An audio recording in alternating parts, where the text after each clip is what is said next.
¿Qué tal? Bienvenidos al debate en Razón de Estado. Hoy vamos a hablar de la crisis de Rusia y Ucrania, que es el tema en tendencia, pero vamos a hablar del impacto económico que ha tenido esta agresión rusa a Ucrania y particularmente también el impacto económico que habrá a partir de las sanciones económicas que han impuesto muchos países occidentales. Para entender las claves de toda esta crisis, tenemos a dos expertos, a dos economistas desde Ciudad de Panamá. Me acompaña Edmundo Rivera, él es vicepresidente y economista en jefe del Banco Latinoamericano de Comercio Exterior Bladex, y desde Ciudad de Guatemala me acompaña también Paulo de León, él es economista y director de inteligencia económica y financiera en la Central American Business Intelligence, CABI. Bienvenidos ambos, muchas gracias por acompañarnos en Razón de Estado. Edmundo, voy directo contigo, quizás para que entendamos las grandes tendencias o las grandes claves de esta crisis, ¿no? Es decir, obviamente todos sabemos que la guerra tiene un impacto económico, lo estamos viendo cuando ponemos gasolina en nuestros vehículos, lo estamos viendo con la inflación, pero digamos a grandes rasgos nos podrías explicar cuáles son esas grandes claves. Mencionaba yo el petróleo como una de ellas porque obviamente Rusia es el segundo productor de gas mundial, produce el 17% de la oferta mundial de gas y el tercer productor mundial de petróleo, produce el 12% de la oferta mundial. ¿Esta y qué otras tendencias clave tenemos que identificar, Edmundo? Buenas. Tenemos que hacer el análisis de en qué contexto de ciclo económico estamos a nivel mundial. Eso es lo primero que hay que entender, porque creo que la mayoría de las personas está un poco entendiendo de que con las últimas 2 semanas los precios de los commodities se están incrementando de forma dramática y en realidad no es así. Los precios de los commodities se están incrementando desde hace un año precisamente. Exacto. Por varias razones. Entonces, la situación de Rusia específicamente tiene su vinculación más directa con Europa. En el caso, sobre todo que él es un gran exportador de commodities para Europa y en menor medida para China, y no tanto para América Latina. No obstante eso, quiero hacer una aclaración. Si bien el precio, el petróleo se considera un commodity y un commodity per se, es un commodity muy especial. No todos los petróleos son iguales. No es el mismo el barril de petróleo de Venezuela, igual que el de la Arabia Saudita, ni es el mismo que se produce en Estados Unidos, ni el que se produce en Canadá, ni el que se produce, por ejemplo, en Rusia. Cada una tiene su vinculación. Por eso se está dando el efecto de lo que se está dando. Ahora, las medidas que vienen con respecto a la parte mundial, vamos a decir, son sanciones muy específicas a nivel empresarial, inclusive a nivel reputacional. Algunas empresas han tomado de antemano antes de las sanciones por un asunto reputacional. Eso es un fenómeno nuevo, por decirlo así, pero también hay una vinculación también de lo que vamos a decir, lo de sanciones financieras, por decirlo así, que está afectando la economía mundial. Ahora, eso tiene unas implicaciones muy importantes a nivel mundial, sobre todo para Europa, y eso va a afectar a Europa, más adelante podemos aplicarlo. Pero en cuanto a respecto a América Latina, los canales que uno puede hacer el análisis tradicional, por ejemplo, empezando con el comercio exterior, los canales están muy acotados. Apenas América Latina exporta alrededor del 0.6% de sus exportaciones a Rusia y prácticamente importa 0.9%, menos de 1%, por decirlo así, desde Rusia. Sin embargo, hay algunos países que están un poquito concentrados por el tipo de importaciones que trae de Rusia. Por ejemplo, Brasil, Colombia, de alguna manera Perú, en menor medida Chile, traen lo que son fertilizantes. Eso tiene algunas implicaciones, vamos a decir, de punto de vista directo de comercio exterior. Sobre todo Brasil, que representa el 30% de las exportaciones de América Latina de fertilizantes. En cuanto a las exportaciones, son muy mínimas, prácticamente son exportaciones de carne, algunos frutos, y cuando hablamos de carne, principalmente el caso de Paraguay y Argentina. Digo esto porque el canal directo de comercio exterior no se ve muy vinculado. Ahora, otra historia es los canales indirectos, que a través de los incrementos de los precios de la materia prima, el movimiento de los precios de los activos, es decir, de las tasas de interés, tipo de cambio, y lo que puede significar desde el punto de vista de logística, porque sí, esto es una variable muy importante que algunos analistas se están olvidando. Rusia como materia prima es muy importante para algunos componentes de logística y de chip y transmisores que se producen en Asia, y eso puede tener algunas consecuencias para la cadena de valor a nivel mundial. Claro, Pablo, como decía Edmundo, ciertamente hay que entender que veníamos ya de una espiral inflacionaria, Pero hay un detalle que me llama la atención, bueno, un detalle, no, un dato importante, ¿no? Entre Rusia y Ucrania juntos hacen el 25% de la oferta mundial de trigo. Con 17% en el caso ruso, 8% en el caso de Ucrania. Supongo que la producción ucraniana va a ser un caos porque muchas de estas zonas están invadidas. Los productores imagino que no podrán producir trigo. También en el lado de los alimentos va a haber un impacto muy fuerte, supongo, Paulo, pero no quiero que te acotes solo a eso, también que comentes un poco el tema en general. Sí, mira, estoy muy de acuerdo con lo que dice Edmundo. Este es un problema que venía de antes. Para hacer un símil con un partido de fútbol, este es el 4-0. Ya nos habían metido 3 goles antes y ahorita pinta goleada, pues, pero el partido se empezó a perder desde el año pasado con la gigantesca impresión de dinero por parte de la Reserva Federal y el Banco Central Europeo y otros bancos también. Ahora, lo de Ucrania y Rusia, pues sí, todo el mundo hablamos del petróleo, pero como tú bien decís, el trigo está teniendo unos incrementos espantosos. O sea, el trigo aumentó 55% en una semana pasada, en esta semana llegó a ser 100%, ahorita ya regresó, y el incremento más o menos desde la que inició el conflicto para ahora será de un 70%. El petróleo no ha subido a ese ritmo, ha subido bastante, pero pasó de 85 a 110 que está ahorita, será un 40%. El trigo fue más. El trigo fue más y el trigo arrastra todos los granos porque hay un efecto en la plantación, por ejemplo, de trigo, está subiendo, no al mismo ritmo, pero sí lo está jalando. También hay un tema importante, el sunflower o el aceite de girasol. Rusia y Ucrania tienen el 75% del mercado mundial. 75%. Entonces, todos los aceites están volando porque está volando el de sunflower o el aceite de girasol.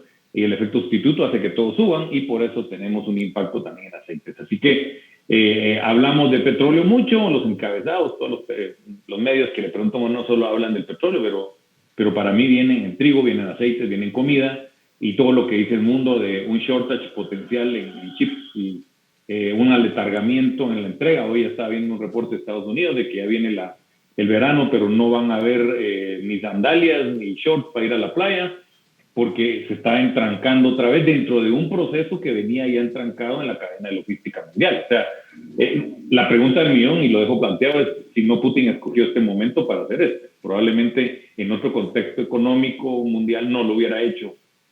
Hoy lo supo hacer justo cuando más duele en materia de precios y en materia de logística. Entonces, y ese es el problema en un contexto histórico de largo plazo. Y nosotros los economistas y de mercado vemos cómo los problemas se juntan, no sé si me explico, hay un clustering de volatilidad, de repente no pasa nada y de repente pasa todo al mismo tiempo y eso es lo que estamos viendo en este momento.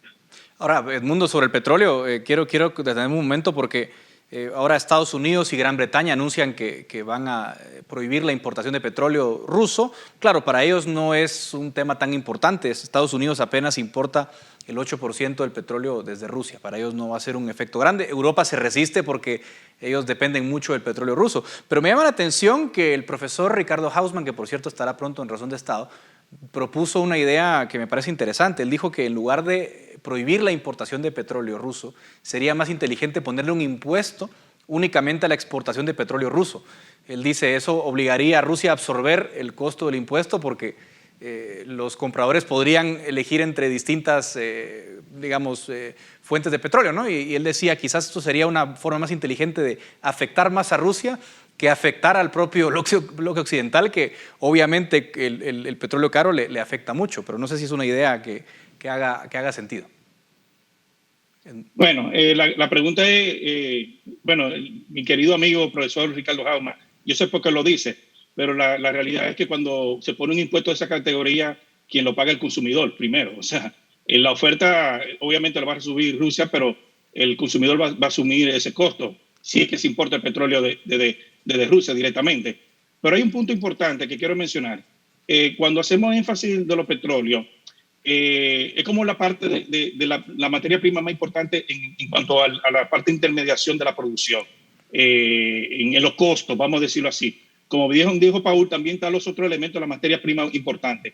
Pero en América Latina, no todos los países tienen el mismo efecto. No todos los países tienen el mismo efecto. Si agarramos en Sudamérica, que son exportadores netos, algunos de esos países de petróleo, y exportadores netos de commodity, vamos a decir, agrobusiness, son ganadores, hay que decirlo, desde el punto de vista neto, no, más allá de los efectos que puede haber desde el punto de vista inflacionario y de tasa de interés, que más adelante lo vamos a aplicar. Ahora, en respecto a Centroamérica, sí somos perdedores netos, todos los países, exceptuando Trinidad y Tobago, y en menor medida México, en cuanto a que no depende tanto de sus exportaciones de petróleo.